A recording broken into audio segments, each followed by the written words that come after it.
ॐ सहनाववतु सहनौ भुनक्तु सह वीर्यं करवावहै तेजस्विनावधीतमस्तु मा विद्विषावहै। ॐ शांति शांति शांति। प्रथमावृत्ति की 58वीं कक्षा सर्वनाम संज्ञा का प्रकरण चल रहा है और पीछे सर्व आदि जो गण में पढ़े हुए शब्द हैं गण पाठ में उनकी सर्वनाम संज्ञा की गई और सर्वनाम संज्ञा के प्रयोजन जब उन सर्वनाम शब्दों के रूप बनाते हैं सातों विभक्तियों में तो उसमें 4 स्थानों पर इसकी आवश्यकता पड़ती है।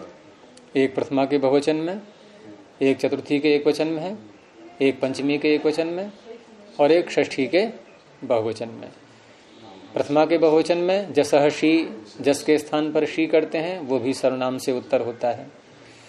पंचमी के एकवचन में ङे के स्थान पर स्मयी करते हैं, ये भी सर्वनाम से उत्तर होता है। पंचमी में ङसी के स्थान पर स्मात करते हैं, ये भी सर्वनाम से उत्तर होता है। और एक और भी है सप्तमी का एक वचन, वहां ङी के स्थान पर स्मिन करते हैं, ये भी सर्वनाम से उत्तर होता है। और षष्ठी के बहुवचन में सुट आगम करते हैं आहम के लिए, ये भी सर्वनाम से। तो 5 स्थान है, 4 नहीं 5। तो 5 स्थानों पर ये सर्वनाम का प्रयोजन था। और एक अन्यत्र जहां अकच प्रत्यय करते हैं, अव्यय सर्वनाम नाम अकच प्राक टे है, ये भी सर्वनाम संज्ञा होने पर ही होता है। तो पीछे कोई पूछना है किसी के लिए?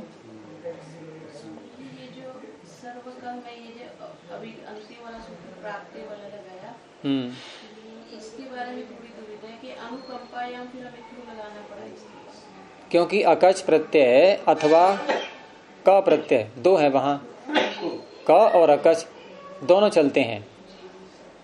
तो जो अव्यय और सर्वनाम नहीं है वहां तो क होगा और जो अव्यय सर्वनाम है उनसे अकच होगा, क नहीं होगा। लेकिन ये क और अकच होते किस अर्थ में हैं, ये तो विषय बनेगा, ये तो प्रश्न उठेगा कि ये क प्रत्यय या अकच प्रत्यय किस अर्थ में किया।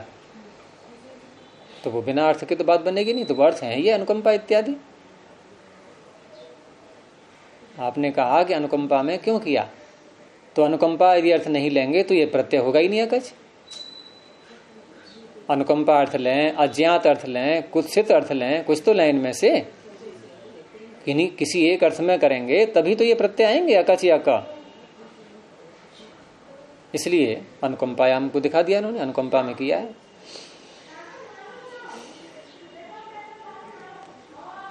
तो अगला सूत्र है विभाषा दिक् समासे बहुव्रीहौ। विभाषा प्रथमैक वचनांतम, दिक् समासे सप्तम्येक वचनांतम, बहुव्रीहौ सप्तम्येक वचनांतम। दिक् समासे यहां समास करेंगे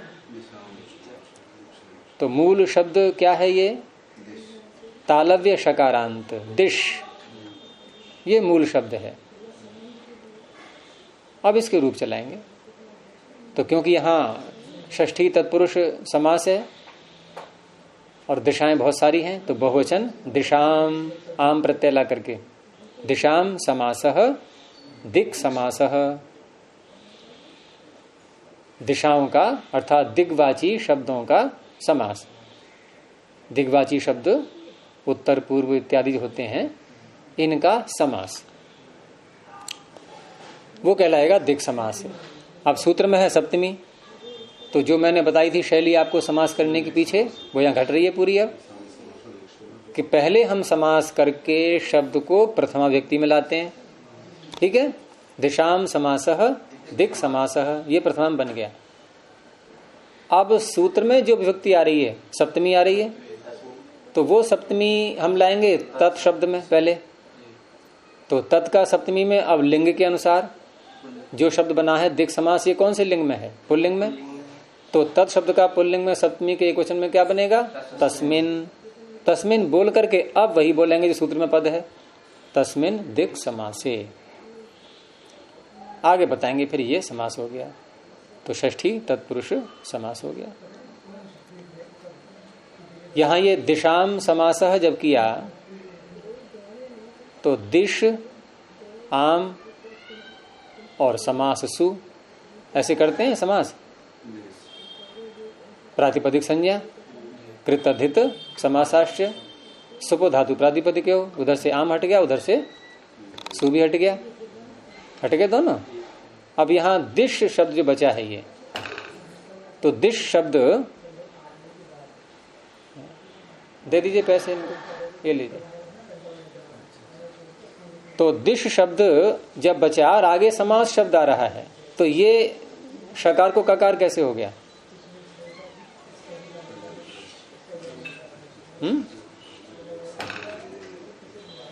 भ्रश्च, भ्रश्च, सृज, मृज, यज, राज, भ्राज, छशाम, शह। कब झल परे हो या पदांत, दो के अंत चलती है वहां, अंते की और झली की। इसको हो संयुगाद्य अंतेजा से अंते आ रहा होता है और झलो झली से झली, तो झल पर रहते या पदांत। ए प्रकाश धीरे धीरे बोलो उधर। तो दिश, दिश और समास। तो यहां झल परे है या पदांत है? समास शब्द आ ही रहा है, ठीक है। तो मूर्धन्य हो गया, क्या बन गया? दिश। अब शकार के और ढकार के स्थान में ककार हो जाता है, सकार पर रहते, तो सकार परे है समास का, तो श को क, दिक् समास। चलिए, हाँ हाँ, षढ़ो का हसी। अब यहां अनुवृत्ति पीछे से ले रहे हैं, सर्वादीनी की भी और सर्वनामानी की भी आ रही है। तो प्रश्न ये उठेगा कि सर्वादि की तो सर्वनाम संज्ञा पिछले सूत्र से कर ही दी थी, यहां दोबारा क्यों कर रहे हैं फिर? तो यहां दोबारा कर रहे हैं विकल्प करने के लिए, हैं? विकल्प से सर्वनाम संज्ञा करेंगे और वो भी केवल बहुव्रीहि समास में। तो सूत्र का अर्थ हो जाएगा दिक् समासे, दिशाम समासे, दिक् समासे बहुव्रीहौ सर्वादीने सर्वनाम संज्ञकानि विभाषा भवन्ति। विकल्प करके संज्ञा होगी इनकी। तो जिस पक्ष में सर्वनाम संज्ञा करेंगे उस पक्ष में सर्वनाम का जो भी कार्य है वो होगा, और नहीं करेंगे तो जैसे अन्य सामान्य शब्दों के रूप चलते हैं वैसे ही इनके भी चलेंगे। लेकिन बहुव्रीहि समास में ये सूत्र लगता है। तो इसमें शब्द लिए हैं इन्होंने, जैसे उत्तरा और पूर्वा, क्योंकि दिश शब्द स्त्रीलिंग में आता है ये, तो स्त्रीलिंग में ही सारे शब्द बनेंगे इसमें। उत्तरा, पूर्वा, दक्षिणा, तीन शब्द हैं। अब तीनों में समास करके अलग अलग जोड़ा बनाया गया है। जैसे हम दिशाएं बोलते हैं चार, कौन कौन सी? नहीं, संस्कृत के ही शब्दों में पूर्वा, पश्चिमा, उत्तरा, दक्षिणा, ठीक है। अब चार दिशाओं के बीच की दिशाएं, कोनों की, उन्हें कैसे बोलेंगे? उनके नाम भी हैं वैसे अलग अलग, आग्नेय, वायव्य, नैऋत्य और ईशान, ऐशान। लेकिन हमें वो शब्द नहीं बोलना है और स्पष्ट करना है। मान लो कोई नहीं जानता कि ईशान दिशा कौन से कोण वाली है, वायव्य कौन सा कोण है, नहीं किसी को पता, तो हम फिर डिटेल देंगे उसका कि इस दिशा को इस दिशा को बोल करके बीच का भाग बताएंगे कि देखो ये वो दिशा है जो उत्तर और पूर्व के बीच में आ रही है। बस वही अर्थ लेना है। अब वहां जिस शब्द को का हम प्रयोग करेंगे तो वो शब्द बनाएंगे हम बहुव्रीहि समास करके। उत्तर और पूर्व के बीच की दिशा, पूर्व और दक्षिण के बीच की दिशा, दक्षिण और पश्चिम के बीच की दिशा, पश्चिम और उत्तर के बीच की दिशा। इस अर्थ को कहने के लिए जो शब्द प्रयोग में लाएंगे वह शब्द बहुव्रीहि समास करके बनेगा। तो पहला शब्द इनका है उत्तर पूर्वा, ये बनाना है। अर्थ क्या होगा इसका? उत्तर और पूर्व के बीच की कोण वाली दिशा, जिसे कहते हैं ईशान। ईशान है ये तो शायद, हाँ ईशान आएगा ये। तो उत्तर पूर्वा शब्द कैसे बनेगा वो हमें बनाना है पहले। उसके बाद ये करेगा सर्वनाम संज्ञा उसकी विकल्प से, ये सूत्र उसकी विकल्प से सर्वनाम संज्ञा करेगा। और सर्वनाम संज्ञा का फल जो है आपको रूप चलाएंगे तभी तो मिलेगा, वहीं दिखाई देगा कि आप प्रथमा का बहुवचन ला रहे हैं या चतुर्थी का एक वचन ला रहे हैं या पंचमी का एक वचन या सप्तमी का एक वचन या षष्ठी का बहुवचन या फिर अकच्छ यही तो है सारे प्रयोजन। तो पहले हमें उत्तर पूर्वा बनाना है। तो उत्तर पूर्वा बनाने के लिए पहले विग्रह करेंगे, और विग्रह ऐसे ही करेंगे जो कि अर्थ निकल आए बीच की दिशा का। तो स्पष्ट वाक्य कैसे बनेगा कि उत्तरस्याश्च पूर्वस्याश्च, ये उत्तरस्य और पूर्वस्य किसके रूप बने? ये उत्तरा और पूर्वा, उत्तरा और पूर्वा। और ये है सर्वाधिगण में। सर्वाधिगण में होने से सर्वनाम संज्ञा तो होनी ही है इनकी, तो यहां भी स्याट आगम करना पड़ेगा आपको। और मैं उत्तरस्या पूर्वस्या की सिद्धि नहीं करूंगा अभी, लेकिन बता रहा हूं कि ये जो स्या हम लगा रहे हैं बीच में, उत्तरस्या पूर्वस्या, ये स्याट है। और स्याट भी सर्वनाम संज्ञा होने पर होता है, ये अलग कार्य है, अभी दिखाई नहीं गया आपको। ये पिछले सूत्र में सर्वनाम संज्ञा के 6 कार्य दिखाए थे, ये 7वां कार्य है स्याट का आगम। और ये उसी पृष्ठ पर आएगा जो बहुलम छंदसी वाला पृष्ठ है, 7वें अध्याय के 3रे पाद का अंतिम भाग। जल्दी निकाल लिया करो। और वहां देखो सूत्र है सर्वनाम्नः स्याड ह्रस्वश्च। इसको लगाएंगे बाद में हम, लेकिन अभी दिखा रहा हूं केवल आपके लिए। सर्वनाम्नः स्याड ह्रस्वश्च, यहां है सर्वनाम्नः शब्द नहीं है, तो ये भी तो कार्य सर्वनाम का ही है, ये भी तो कार्य सर्वनाम का है। तो सर्वनाम्नः स्याड ह्रस्वश्च, तो ये जो स्या है ये यही इसमें दिया है उत्तरस्याः पूर्वस्याः। यहां जो मैंने रूप बोला था अभी, विग्रह करेंगे ना, समास कर रहे हैं हम, समास में विग्रह करेंगे पहले। तो विग्रह कैसे करेंगे बोलिए आप दोबारा। च लगा करके उत्तरस्याश्च पूर्वस्याश्च। अब 2 दिशाएं हो गई, तो षष्ठी का द्विवचन दिशो हो। अब हम बीच का भाग कहना है यद अंतरालम। अंतराल माने मध्य का भाग।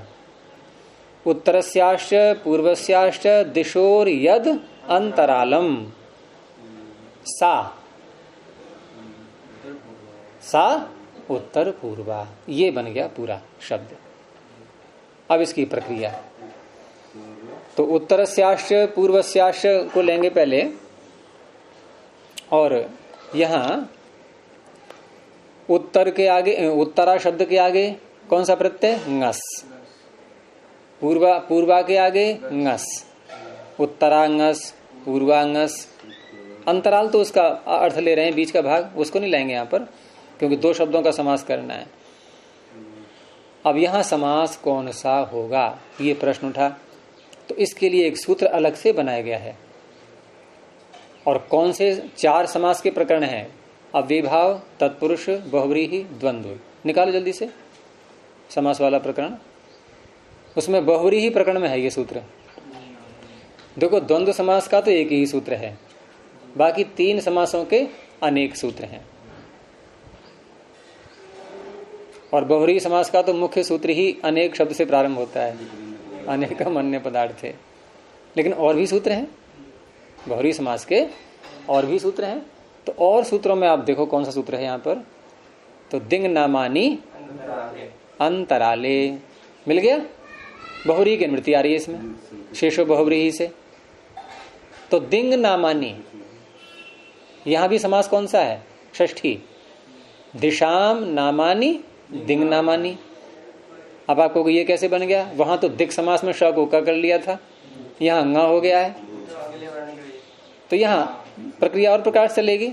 वो छोड़ा, उसके लिए इसी में लग जाएंगे, नहीं तो फिर हम सूत्र रह जाएगा ऐसे ही। तो अर्थ क्या होगा? दिंग नामानी, दिशाओं के जो नाम हैं उनका अंतराल अर्थ में बहुरी समास होता है, बीच का भाग। ठीक है, ये इसका अर्थ हो गया। और हमें अंतराल अर्थ में ही करना है समास ये। तो उत्तरांगस पूर्वांगस दिंग नामान्य अंतराले से बहुरी ही समास हो गया। समास करते ही कौन सा कार्य होता है? पहले ही जहां समास किया तुरंत पहला कार्य कौन सा है? कृतधित समासाश्य, तुरंत प्रातिपदिक। और प्रातिपदिक संज्ञा करके ही फिर पहला कार्य एकदम कौन सा है? सुप धातु प्रातिपदिक। अब ये इतने अभ्यस्त जानी चाहिए सारी बातें, ये कि मुख से वही निकले एकदम। तो ngस हट दोनों चले गए। क्या रह गया? उत्तरा और पूर्वा। अब उत्तरा और पूर्वा जो रह गए, इसमें एक वार्तिक है।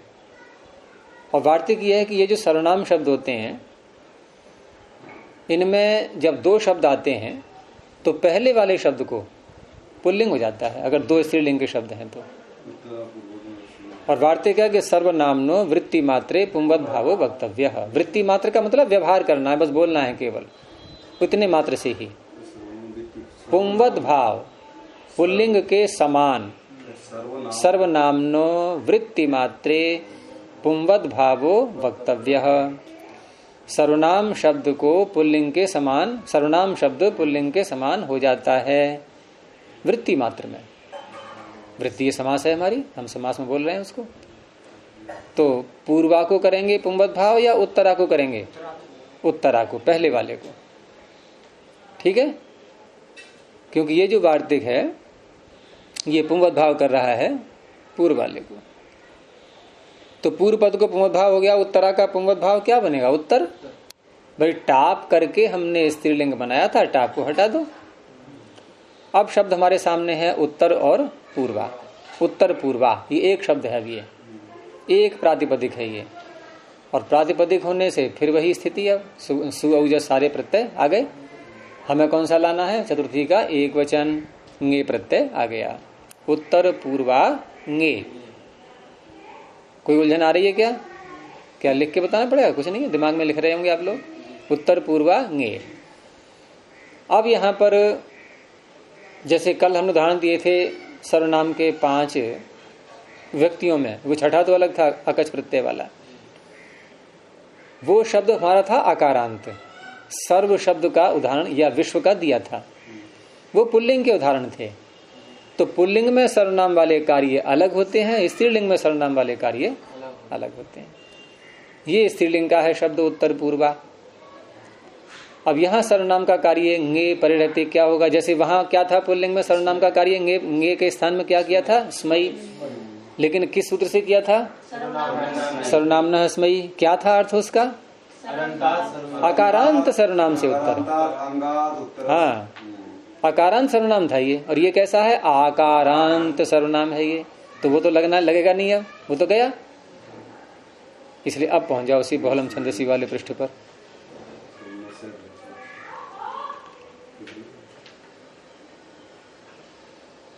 हाँ, इसमें एक चीज और ध्यान देनी है। जैसे हमने पुंवद भाव किया, तो पुंवद भाव करते समय उत्तरा को पुंवद भाव करना था।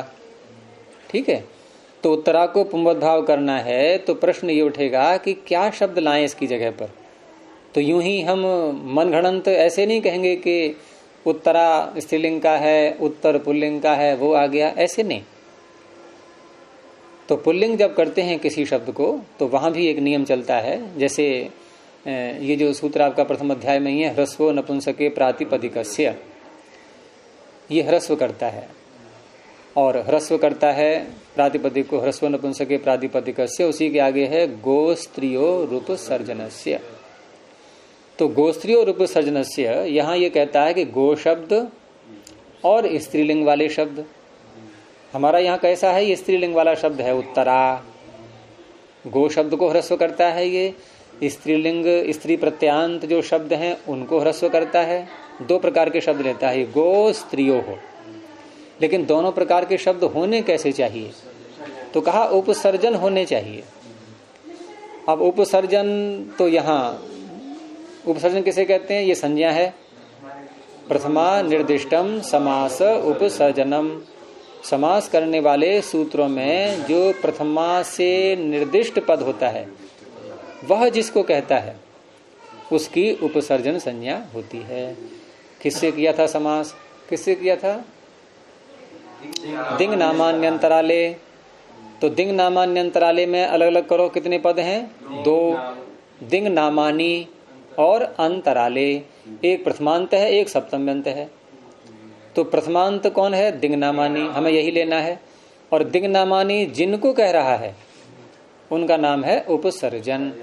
तो उत्तरा और पूर्वा ये 2 शब्द हैं जिनका हम समास कर रहे हैं। ये दिंग नामानी किसको कह रहा है? इन दोनों में से दोनों को कह रहा है, तो दोनों का नाम हो गया उपसर्जन। अब आ गई समस्या। फिर तो आप उत्तरा को भी करो ह्रस्व और पूर्वा को भी करो ह्रस्व। तो वहां फिर ये बात एक काम करेगा कि सर्वनामनो वृत्ति मात्रे पुमोद्भाव वक्तव्य। पूर्व पद को पुमोद्भाव होगा, उत्तर पद को नहीं होगा। तो पूर्व पद को पुमोद्भाव करेंगे तो गोस्त्री और उपसर्जनस्य से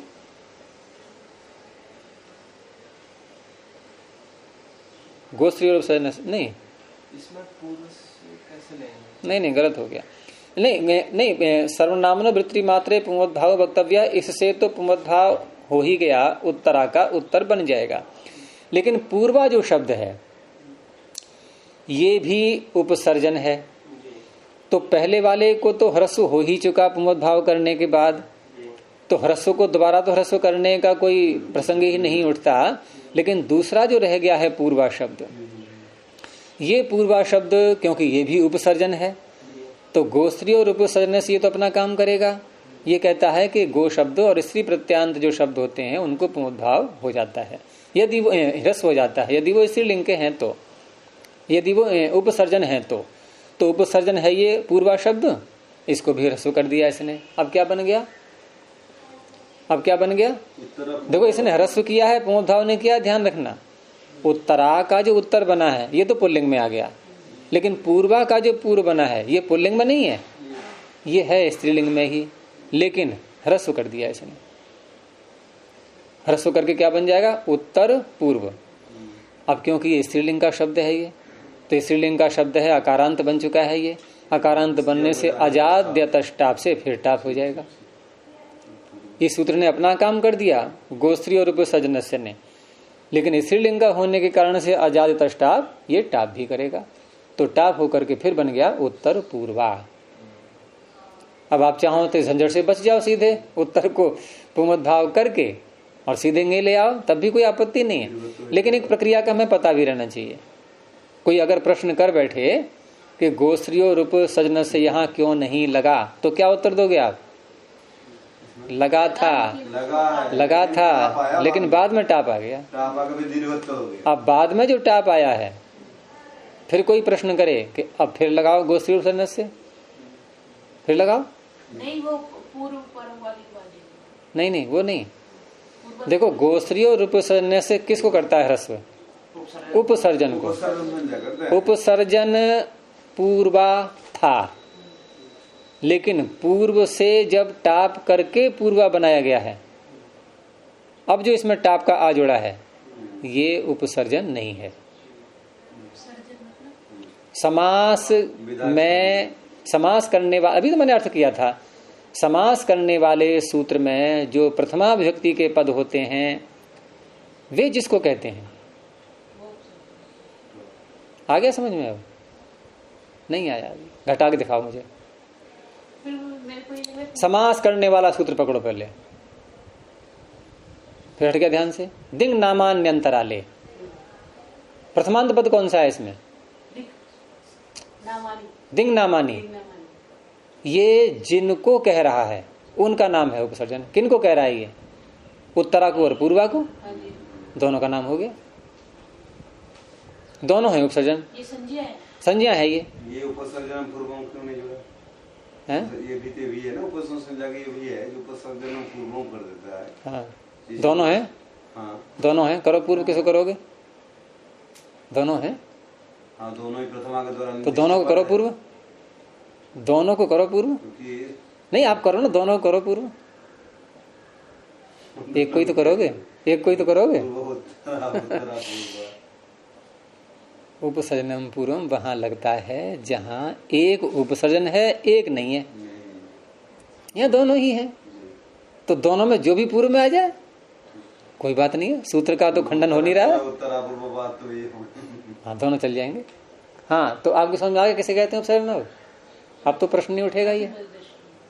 तो मैंने कहा था कि समास जब किया था हमने उत्तरा और पूर्वा का, इनका नाम तो है उपसर्जन, लेकिन गोस्त्री और उपसर्जन से ह्रस्व करके अब जो बना लिया हमने पूर्व, और फिर टाप करके हमने आ जोड़ा है इसमें, तो वो तो उपसर्जन का भाग नहीं है, वो तो नहीं है उपसर्जन का भाग। अब जो पूर्वा बना है इसमें पूर्व तो है उपसर्जन, और आ जो है ये विजातीय तत्व आ गया।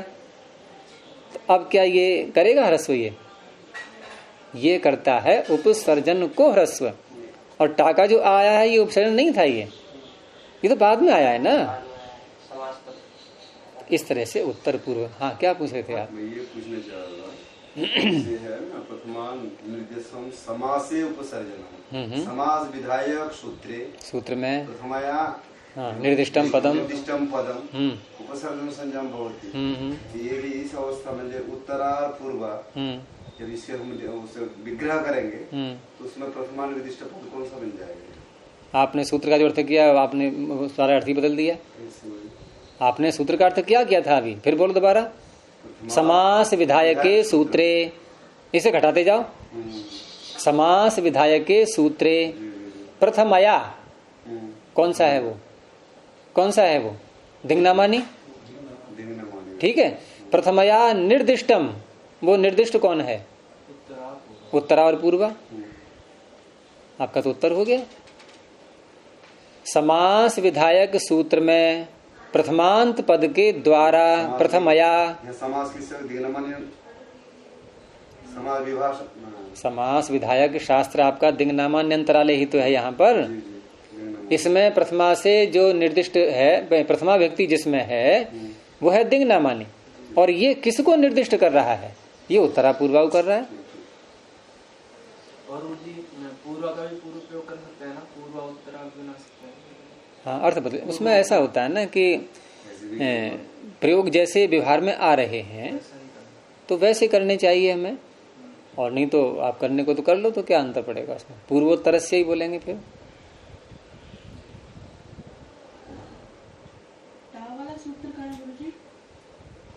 उसमें जो नियम दिए हैं बहुरी समास में भी पूर्व में किसको लाना है, तो कुछ सूत्र हैं भी वहां पर थोड़े से, और ये वहां से प्रारंभ होते हैं। सप्तमी विशेषणे बहुव्रीहौ, और दूसरा है निष्ठा। ये दो सूत्र हैं, और तीसरा फिर वो है वाहिताग्न देशो, ये विकल्प करे करता है। वो तो अलग है, कड़ारा क्रमधारे, तो वो अन्य समासों में लग जाएगा। ये तीन वैसे हैं बहुव्रीहि वाले। अब यहाँ पर सप्तमी या विशेषण ये भी नहीं लग पाएगा, यहाँ निष्ठांत भी नहीं है कोई। अब तो व्यवहार के ऊपर रहा, प्रयोगाधीन। तो हमको यदि प्रयोग उत्तर पूर्वा ही मिलता है तो हाँ, तो ठीक है, क्योंकि हम प्रयोग वो करते हैं जो दूसरे समझ जाए सरलता से। अब हम विचित्र प्रयोग करने लगे और सूत्र लगा के देखो इससे ये भी तो बनता है, ठीक है बनता है, लेकिन हमारा काम जब चल रहा है, व्यवहार में चल पड़ा शब्द और गलत है नहीं, वो नियम के अनुकूल है तो कोई बात नहीं। नियम के अनुकूल जब कई चीजें होती हैं तो प्रयोग में एक ही रह जाएगी शेष, प्रयोग में एक ही शेष आ जाती है। तो उत्तर पूर्व हम कहां तक पहुंच गए? उत्तर पूर्वांगे। अब यहां सर्वनाम संज्ञा कर दी इसने, बहुरी समास है ये। बहुरी समास होने से विभाषा दिक् समासे बहुव्रीहौ।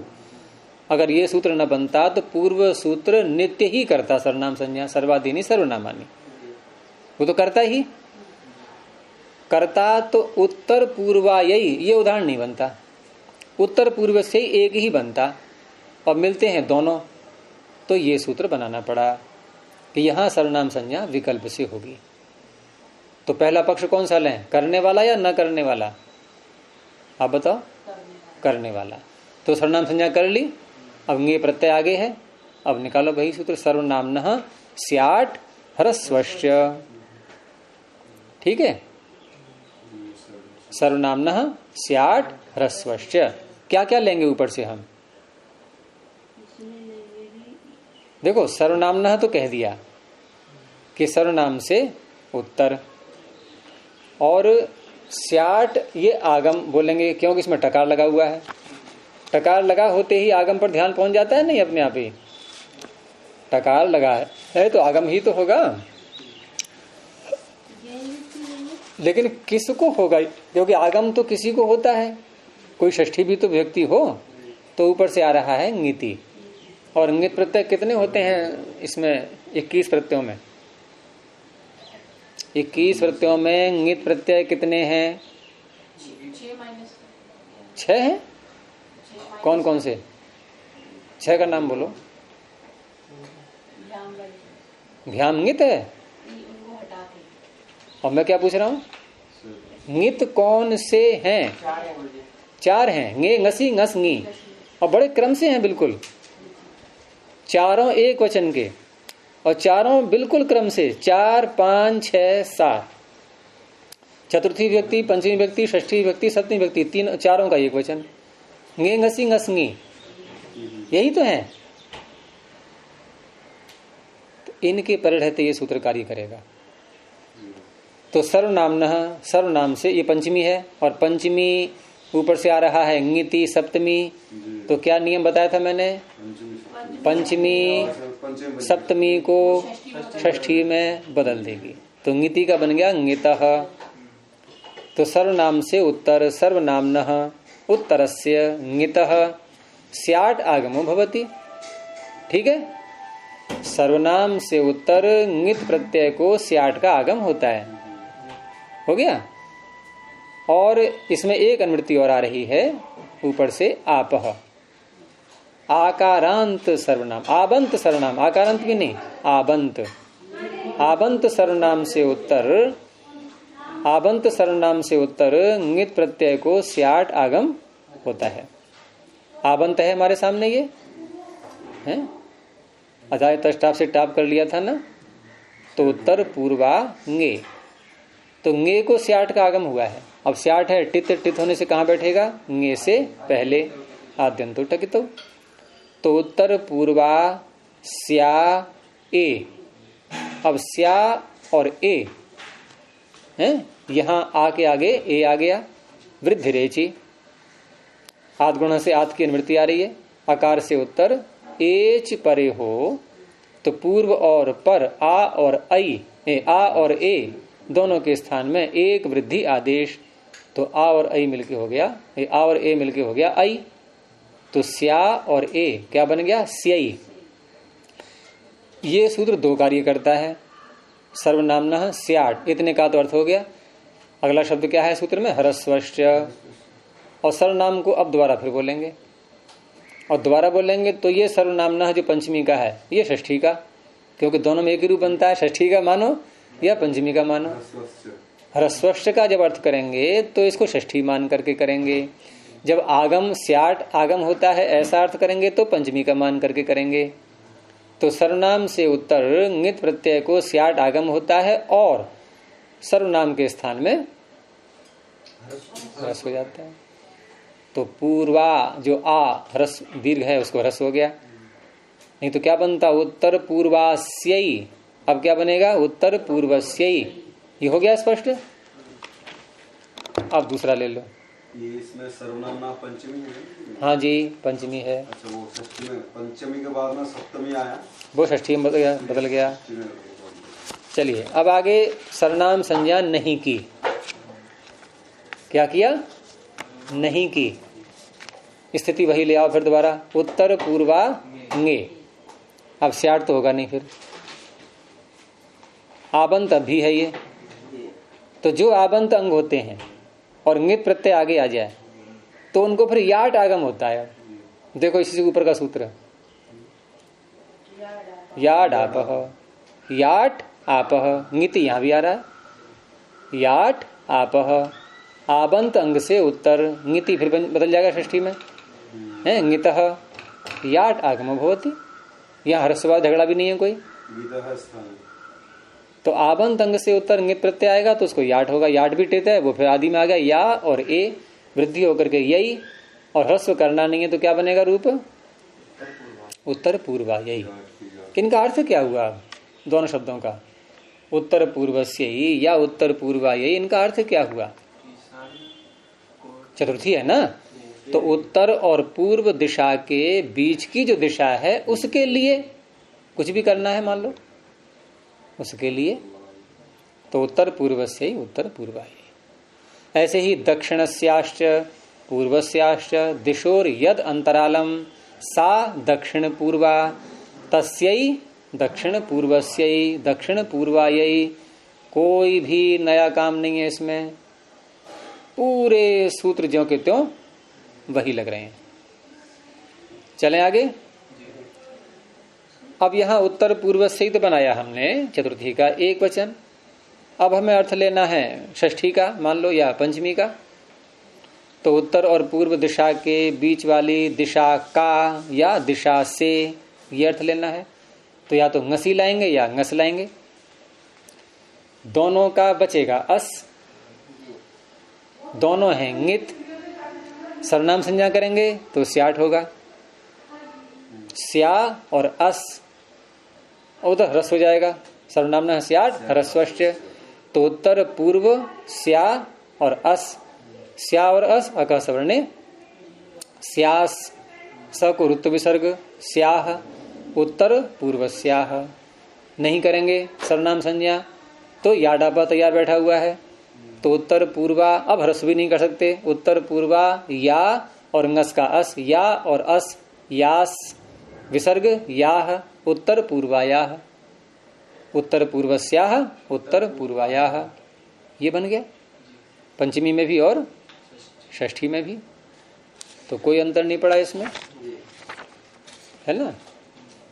तो इस तरह से इस सूत्र ने किया क्या है इस सूत्र ने ये किया था कि जो सर्वनाम संज्ञा पूर्व सूत्र से नित्य प्राप्त हो रही थी उस संज्ञा का इसने विकल्प किया है और कुछ नहीं किया है। और विकल्प करके हमारे सामने दो दो रूप आ गए और दो दो रूप मिलते हैं। भाई पाणिनि यही तो करने बैठे हैं कि जैसा प्रयोग मिल रहा है वेदों में अन्य ऋषियों के ग्रंथों में उनका साधुत्व दिखाना है। तो इस तरह से ये बन जाएंगे।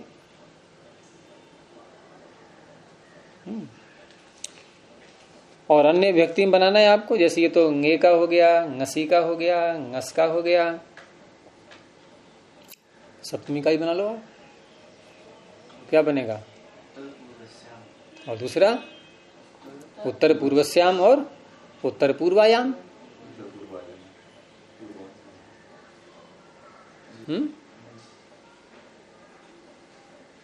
क्या बनता है लता का सप्तमी के क्वेश्चन में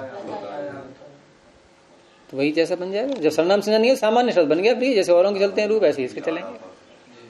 ठीक है। अगला सूत्र न बहुब्रीहौ। अब आपको ये क्या चक्कर है ये सूत्र कह रहा है कि बहुब्रीही समास में विकल्प से सर्वनाम संज्ञा होती है। अगला कह रहा है बहुब्रीही में नहीं होती है। ये तो टकरा गया बिल्कुल ही। क्या बोलते हैं इसको एकदम सामने की टक्कर। ये भी ना कि थोड़ा घूम फिर के सामने की टक्कर। तो क्या रहस्य है वो देखेंगे आगे। तो न अव्यय पदम बहुब्रीहौ सप्तमी का एक वचन। अब क्या है देखो ये सूत्र कह रहा है पीछे वाला हम कैसे संगति लगाएंगे। पीछे वाला कह रहा है कि दिशावाची शब्दों का जो बहुब्रीही समास बनेगा उसमें सर्वादियों की सर्वनाम संज्ञा विकल्प से होती है। अब क्या करना चाहिए हमें हम न बहुब्रीहौ में दिक् समासे की अनुवृत्ति नहीं ले जाएंगे। सोकामा जी आपका ध्यान और कहीं है। अगले सूत्र में हम दिक् समासे की अनुवृत्ति नहीं ले जाएंगे तो फिर अब सीधी टक्कर कहाँ होगी। अब तो वो ये कहेगा कि देखो सर्वादि शब्दों का यदि कहीं पर बहुब्रीही समास आप करोगे तो उस अवस्था में उनकी सर्वनाम संज्ञा नहीं होती। तो क्या ये पूर्व सूत्र का बाधक बन रहा है? पूर्व सूत्र कह रहा है कि दिशावाची शब्दों का जो बहुरी समास होगा उनकी विकल्प से होगी। तो ये सूत्र कह रहा है ठीक है भाई, तूने मेरे क्षेत्र में से, अच्छा क्षेत्र किसका अधिक है, ये निषेध करने वाले का या ये विकल्प से करने वाले का? क्यों है इसका क्षेत्र अधिक? क्योंकि इसने सारा बहुरी समास ले लिया, सर्वादियों का सारा बहुरी समास। उसने केवल दिशावाची, सर्वादि में से दिशावाची लिए, पकड़े थोड़े से शब्द, उनका बहुरी समास लिया। तो इसने कहा ना बहुरी होने, ठीक है भाई, तूने अगर मेरे क्षेत्र में से दिशावाची शब्दों को पकड़ लिया है तो कोई बात नहीं, मेरे लिए और बहुत तेरे बचे हुए हैं। अब इसकी इस तरह से ही व्याख्या करते हैं लोग कि जैसे न बहुरी हु ने पहले सारे सर्वादियों का जो बहुरी समास करेंगे उसमें सर्वनाम संज्ञा का निषेध कर दिया। उस निषेध में फिर विभाषा दिक् समास से बहुरी हु ने दिक् समास वाले शब्दों के बहुरी ही समास में विकल्प से प्राप्ति कराई। तो ये सूत्र फिर क्या कहा जाएगा? विभाषा दिक् समास से बहुरी हु ये प्राप्ति में विकल्प कर रहा है या अप्राप्ति में विकल्प कर रहा है? अप्राप्ति में, है ना? ये अप्राप्ति का विकल्प है, इसे कहते हैं अप्राप्त विभाषा। एक होती है प्राप्त विभाषा। इस प्रकार से गुरु जी यहाँ तो एक ही नाम ले लिया ना, दिशावाची का। हाँ ले लिया, और जो बहुरी है और प्रकार की जो बहुरी है, ठीक है, तो ये प्राप्ति है। तो जो मैंने अर्थ किया वही आप कर रहे हो। आप कोई नई बात बोला करो तो बोला करो। वो तो आपने मेरी बात दोहरा दी, वही अर्थ हो रहा है। तो न बहुरी से जो निषेध कर दिया गया था उसमें उसने विकल्प किया है। तो प्राप्त विभाषा, अप्राप्त विभाषा, उभयत्र विभाषा, 3 तरह की विभाषाएं आती हैं। इसको अप्राप्त विभाषा कह लो आप।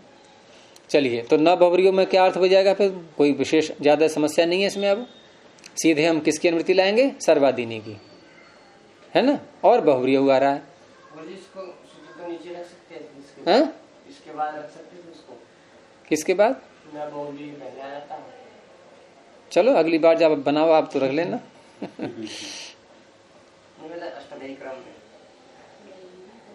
न बहुरिया आप पहले रखोगे तो फिर विभाषा दिक् समास से क्या बोलोगे सूत्र? फिर ना बहुरी से कह दे जितने भी प्रकार के बहुरी है उसके सर्वाधिक के समय निषेध कर दिया। फिर अगले दिन कहे ठीक है दिशावाची जो बहुरी है उसके विकल्पों से कर देंगे। इसमें कुछ ये भी विषय उठाते हैं लोग कि ऊपर से बहुरी ऐसे कर देंगे। नहीं गुरुजी, फिर तो एक लाभ भी हो जाएगा, 2 बार बहुरी नहीं करना पड़ेगा।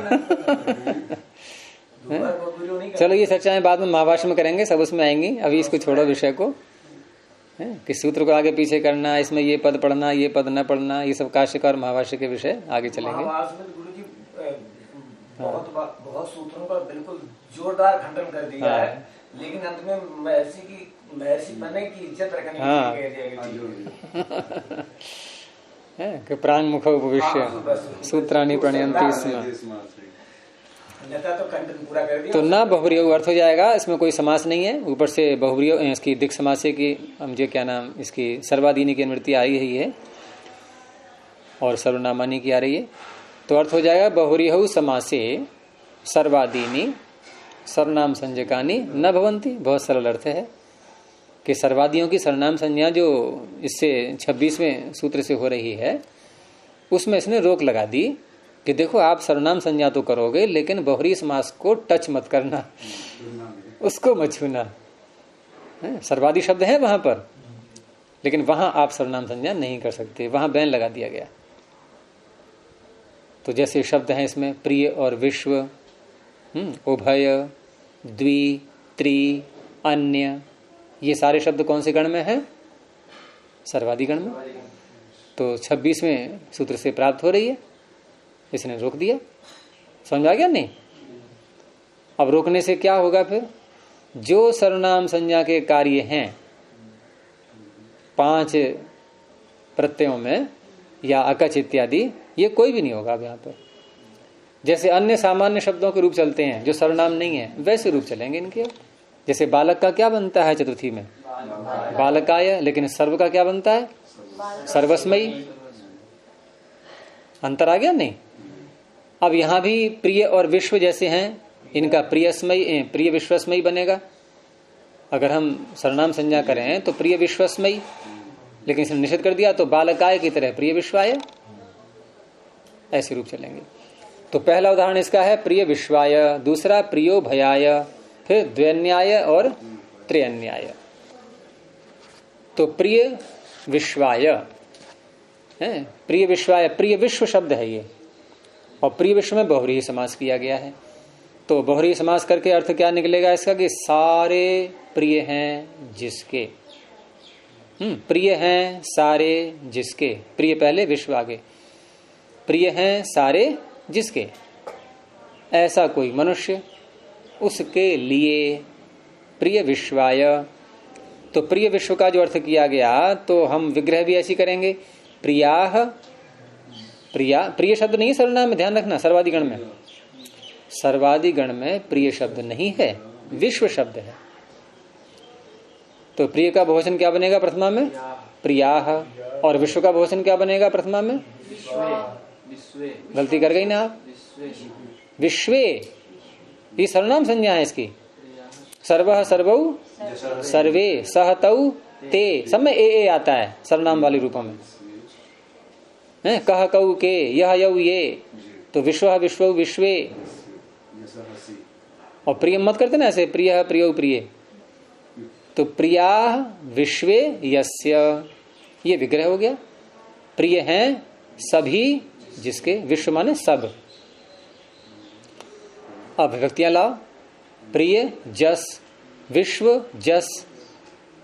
अब बहुव्रीहि समास किससे करेंगे? बहुव्रीहि समास एक ही सूत्र है मुख्य, यहां कहां है दिंग नाम, ये यहां केवल अनेकम अन्य पदार्थे।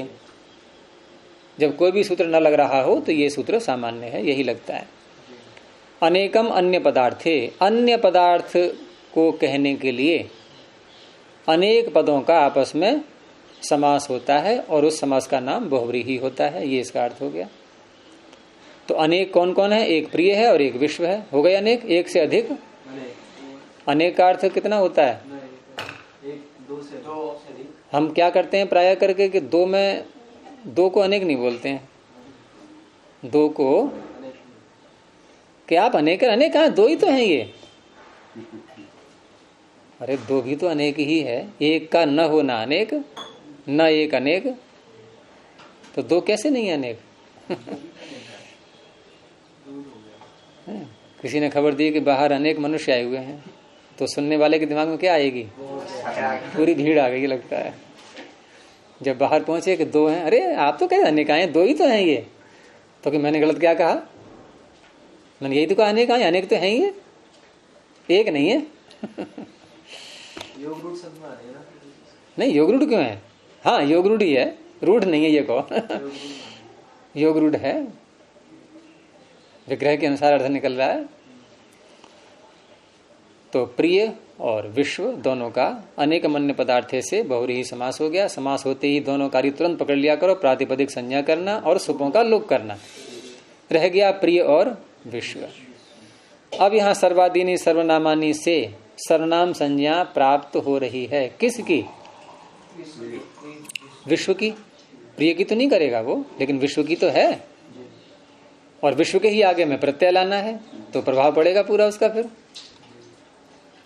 तो इसलिए अब ये सूत्र ने, क्योंकि सर्वनामनः स्मयी से यहाँ पर ङे को स्मयी प्राप्त होने लगा, तो न बहुव्रीहि सूत्र ने कह दिया कि देखो सर्वनाम संज्ञा भले ही आप कर रहे हो, लेकिन बहुव्रीहि समास कर लिया गया है अब ये, और बहुव्रीहि समास में जितने भी सर्वादि आएंगे उनकी सर्वनाम संज्ञा नहीं होती है।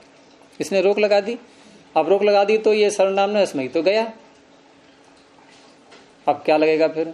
उसी प्रकरण में देखो 7वें अध्याय का पहला पद, ङेर यह, इसमें ऊपर से निवृत्ति आ रही है अतोभिस ऐसे अतः की, अकारांत अंग से उत्तर, ङे के स्थान में, ङे में षष्ठी है, ङी के स्थान में, अकारांत सर्वनाम से उत्तर ङी के स्थान में कौन सा आदेश हो जाता है?